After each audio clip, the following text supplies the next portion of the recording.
welcome back to the former Coffee Chats podcast. No, we fucked up. Well, yes, Tom we kind of Tom did. fucked up. Oh, You geez, did. looking for a fall guy. You did. How so? Because I said to you, check if anyone's I got did. that name, and you're like, no one has that name. And then next minute, everyone's like, I can't find you. Which Coffee Chats? Where is it? And then look on Spotify, and there's like a million. I did. It Anyway. was just that it was allowed to work, so I just thought it would be fun. Anyway, welcome back to the former Coffee Chats podcast. Now, Espresso Cell. Espresso Self podcast. That's so much better. We're pumped with it. Yeah, We're it's more pumped with us. it. Yeah, where we feel you should express yourself whilst drinking an espresso. Yeah, you can stick with that one. Alright, maybe not. Anyway, guys, we've very much enjoyed the feedback. Yes, thank you. It's been very fun. I just can't believe people listen. Or watch. I think, yeah, watching's good as well. Watching seems to have been more popular. Yeah. Given the length of the podcast and all that sort of stuff. But yes, this is a lifestyle, relationships and business podcast. It is short enough for you to be able to get on with your day, but not too short where you'll need to pump more than one coffee in at a time, because it obviously is a Coffee Chats podcast as well. And the last couple of episodes we spoke about your life, Yeah. I believe. Yeah, it's true. And today we are, despite that segue, not going to talk about my life. We're actually going to talk about something that's been pivotal in our relationship, Yeah. which is actually something that Siobhan got me onto, and it's called love languages. And Yeah. Siobhan, did you want to take the floor? Yeah, well, one of my friends told me about it, but I just think it's a game changer. And the reason I want to talk about it today is because it came up in the shared chats like quite a lot this week, like with relationships and couples coming in, and then I started talking about love languages, and then it ended up obviously being a really big chat at the end. So I just thought it'd be cool to speak about it on the podcast because I want everyone to know about it. I think it's a game changer for filling up your partner's love tank. It's so true. There are different sorts of love tanks that we each have, which is another way of saying that there are different sorts of ways that we feel validated and feel like our partner feel loved. Exactly right. Mm-hmm. Exactly right.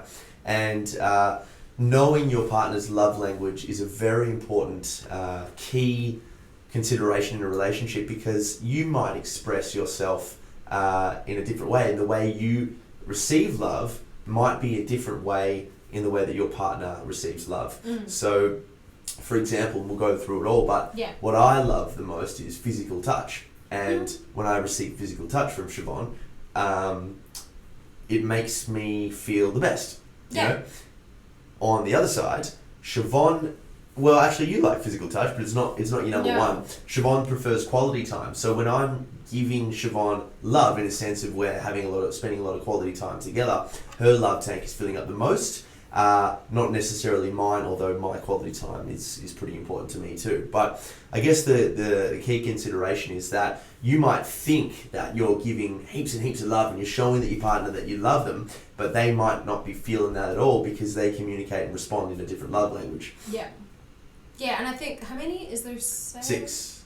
Is there 6 or 7? We probably should have looked at them before we did the podcast. True, but there's like 6 different love tanks. And you go through like all these questions, kind of like a quiz. It's such good fun. Like if you have a partner, do it with them or do it with friends. It's like it's a good fun quiz.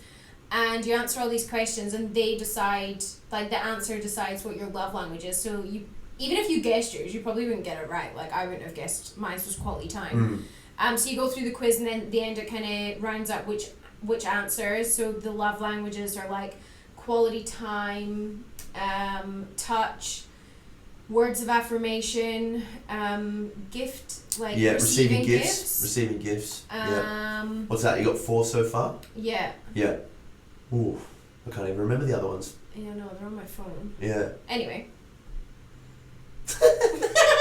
I think everyone should definitely do them. Yeah. They're so good. So then we got to the conclusion that through the love languages, and I think this is right, it's normally what you didn't get as a child. Yes. That's or what really you craved as a child, and that's what you crave in your adult relationships. This is why relationships are so fucking important. And it's so good to know like where you're at and where your partner's at. And I guess if you're love languages, I always look at it as if like your partner is, or even a friend actually, I guess, is like feeling low or feeling down. You know how to like fill their love tank back up. Absolutely. It doesn't have to be a love tank, just, depending on how you, how you find that word.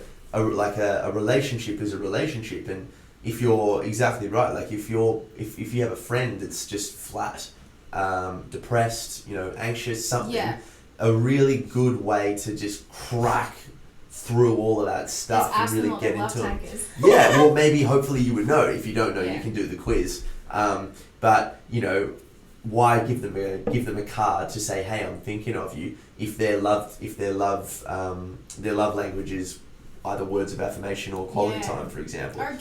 Or gifts, exactly right. So if anyone sees Tom in the street, just run up and touch him. Give me a hug. Yeah, don't touch me. That's a weird thing to do. That's a jailable offence. I know. Well, I reckon what's like the best time that it's really... I think our Sundays really incorporate our love languages to the full. So what we started to do once we found out what our love languages were, we started to think about how we could incorporate them both. Not necessarily a compromise, but the way we could get my need for physical touch and Siobhan's need for quality time in one, weekly date or something, to make sure that we're always feeling, validated, appreciated, and loved by the other person. So Siobhan came up with a Sunday relationship day, which is a very strict day for us. Strict in the sense that we absolutely have to adhere to it, but it's a way for us to spend a full day together, because life gets in the way so much with everything, and it's a way for us to spend the full day together, just together. Technology is for the most part switched off or ignored. Apart from we're in a podcast. Exactly. But this is what we want to do. Can I just say, yes, how good am I at relationships? You are quite good at relationships. Came up with the love language test. Came up with the Sundays. You did come up with the Sundays. I make amazing coffee. So this is quality time, but if we really wanted to make sure that the love languages are on point, we'd be doing this. Yeah. Just so we get physical touch in it.